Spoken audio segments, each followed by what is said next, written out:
You took a lot of data analysis class and boot camps, and yet you still don't feel confident enough to apply for data analyst role, or you don't feel confident enough to call yourself a data analyst.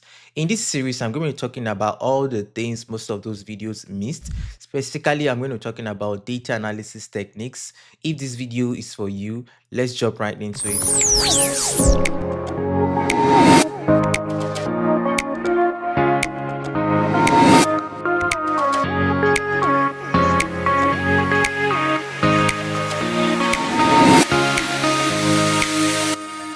First of all, welcome to my cyberspace. A lot of times when people take videos on data analysis, they either teach them how to use Excel, Power BI, all of those tools, but they never really go into the details about the background or the thinking process of data analysis.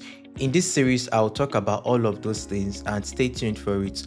But before we go into like the details, it's very important that we talk about what data analysis really is.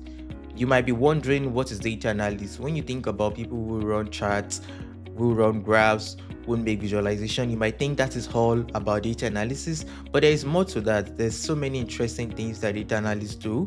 We also have different flavor, different aspect of the field that might eventually interest you. Let me share my screen so you could have a better understanding of what I'm going to be saying. So in this series, specifically in the part one, I'm going to be talking about what is data analysis and what does data analysis do. So we see that data analysis has like a bunch of definition, and there's no one size fits all definition for what is data analysis. But we can give a definition that says data analysis is the process of making meaningful decision with data. It is either used to buttress a claim, to refute a claim, or to just show if something exists or not. So it involves a lot of connection of like different data points, trying to transform a data from one state to another. Sometimes what we actually even do as data analysis is just to interpret a data that has been analyzed. It's just for you to point out the insight, and some people call this analytics, some call this analysis. It depends on whatever name you want to call them. But just going into details about like what does a data analyst do. A data analyst, more like other profession, we tackle problems and we try to use data as our major tool. So we are not just trying to analyze data for the sake of analyzing the data, but we have a problem at hand, and the business have like this data, and they want this data to give them a direction to make that decision instead of making assumptions or guesses or what they think would be obtainable. A lot of organization, companies, individuals, even yourself, you've actually made data-driven decisions subconsciously or consciously. Data analysts not only analyze the data, we also do data collection, data cleaning, reporting, and many others. So you need to be able to have your data first of all before you can analyze. So some of the things you would do is actually like carrying out a survey. Some of you have carried out a survey using Google Form or Kobo Collect or whatever tool you have that you want to use to collect your data. And being a great data analyst is knowing how to ask the right question for you to be able to collect the data from your respondents. Respondents in this case are people who are actually responding to your survey. And being a data analyst involves substantial critical thinking that can be referred to as a data detective. So you have to think a lot about the data. So the data is much more than just like you're analyzing. You have to think through what is the problem, how do I make a solution, and you are trying to try a bunch of things, try and error. So it's a lot of thinking process. That's one of the things that differentiates a good data analyst and a great data analyst. So think of it as being a data expert. So sometimes you may hear the term data scientist, business analyst, research analyst, and you're confused about like what this is all about. And a lot of time when you even apply for a job, they might actually ask you that they are requesting for a data scientist, and you look at the job description and it's entirely like what a data analyst do. When it comes to different data expert field, there are different nuances, and it depends on what the organization want to call it. It also depends on the hiring manager, the recruiter, what they want to call the role. And that thing also is that as a data analyst, you will most likely have to work with data experts or other data experts that are trying to pre-process the data, because when you think about a reorganization, one person cannot do all the job. The data has to be collected first of all. Even the data analyst can do that, then there has to be some form of transformation. There have to be a team that is ensuring that the data is accurate. There have to be a team that is analyzing. There have to be a team that is doing just different things. So it's best that you know all these other data experts, so that when you're communicating with them, you can know what they do and how it overlaps with what you'll be doing. So first of all, we talk about data scientists and the overall difference between a data analyst and a data scientist. This is very subjective. Data scientist is trying to look at what the data is going to say in the future. So they use past trend and patterns to predict what the data will look like in the nearest month or in nearest weeks.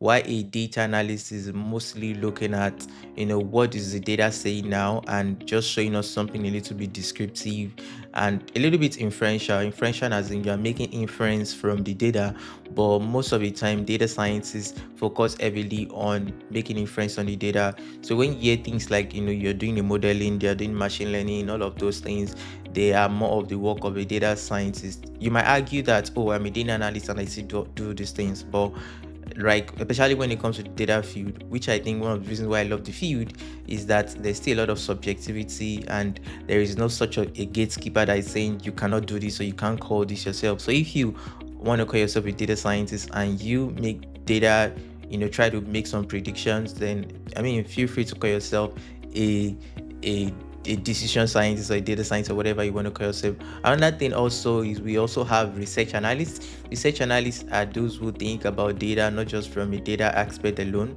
but from a theoretical standpoint, and saying that does this make sense logically, even though our data is showing us this. So what a research analyst does mostly is they look at what is happening theoretically, what makes sense in the real world, and try to use the data to test those assumptions. So you might hear things like hypothesis testing, you might hear things like p-value. So I wouldn't want to go into details of that in this video. Another series I'm going to talk more about that. We also have data engineers. These are one of the core guys that you would work with as a data analyst.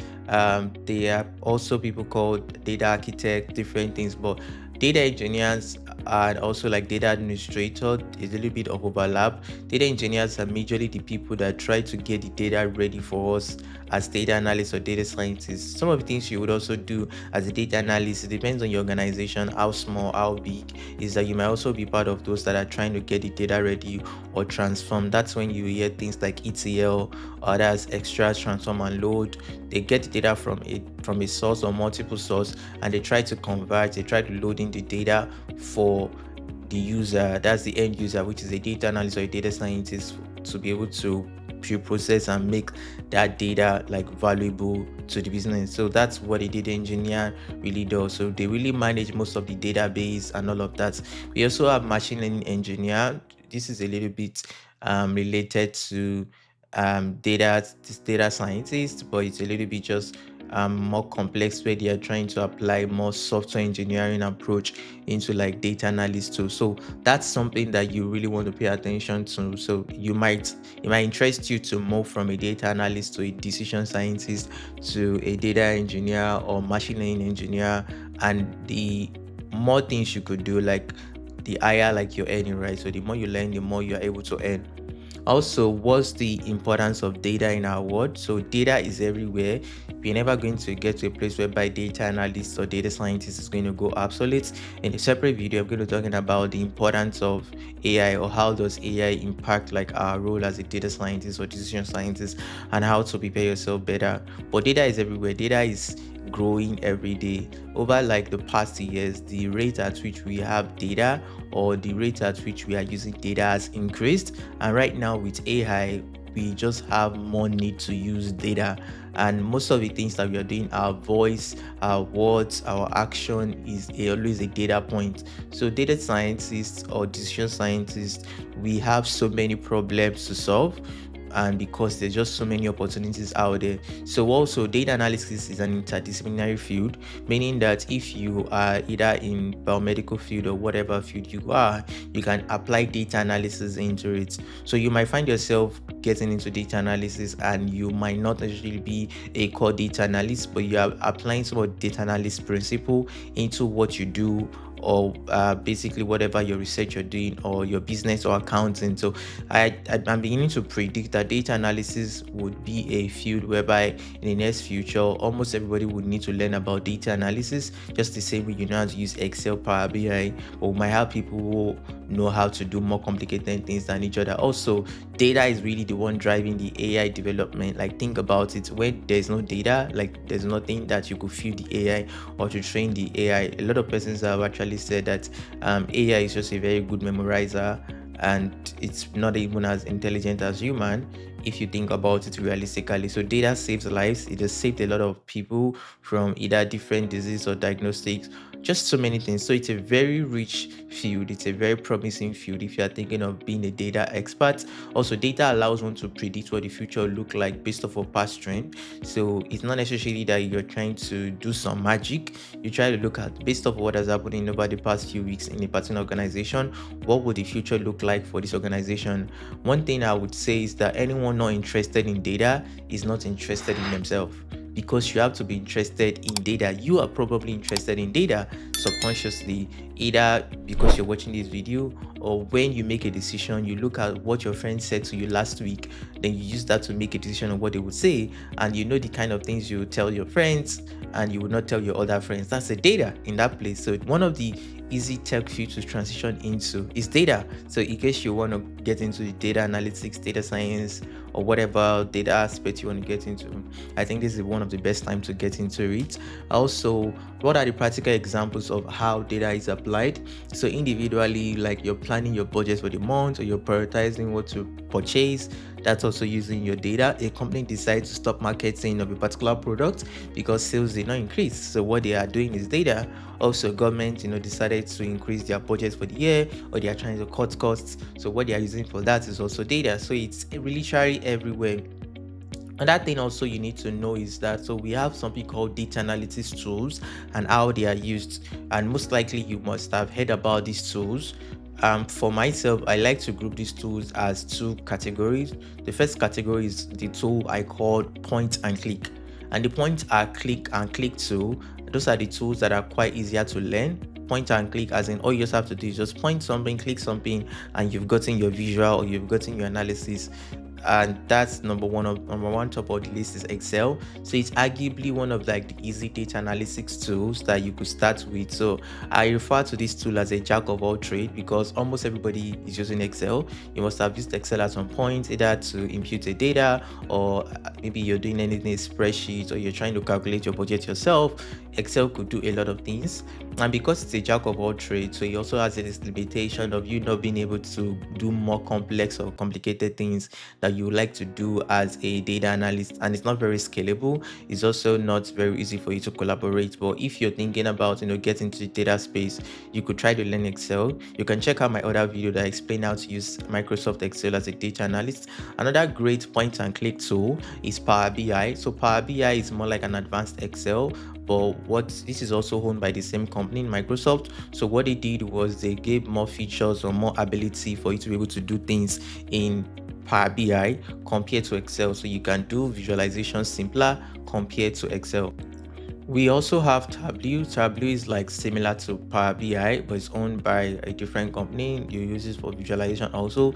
There's also SPSS, and that's it. The second category is the coding tool. The coding tool is the one that you have to like write some form of coding. They're a little bit more complex compared to like the point and click tools, but they allow you to be able to do more things. And SQL, a lot of people will call it SQL, whatever you want to call it, is one of the top data analysis tool. And if you want to learn how to use SQL, I have a separate video on how to use SQL. We also have R is a more advanced data analysis tool. It's also like a coding tool. A Synonyms to R is also Python. So in case you want to learn how to use Python, you could go for it. And there's also Stata. So it's literally like just there are a bunch of other tools that I'm also not mentioning here, but these are really the top data analysis tool, that this is the coding tools. So in case you are feeling overwhelmed already, so let me give you a pathway. One of the things you want to do is you want to learn the basics of statistics for data analysis, which I'm going to be talking about in this series. And you also want to probably learn Excel for data analysis. And that thing also you want to do is you want to probably choose between Power BI or Tableau. Personally, I would recommend you go for Power BI just because a lot of companies are using Power BI more. And you would recommend you work on projects. You go to cargo.com to get data. In case you want to learn how to use Cargo to get a lot of data, I also have a video on that, which I'm going to be linking in the description. And I would recommend you learn SQL. By the time you learn SQL and you've done a couple of projects in SQL, then you could transition to learn Python or R. Well, personally, I recommend you start with R and later you could learn Python, and you just keep working on more projects. And lastly, you keep learning and keep growing. In case this video was a value for time, do well to subscribe, like, and follow, and look out for the next. Thank you.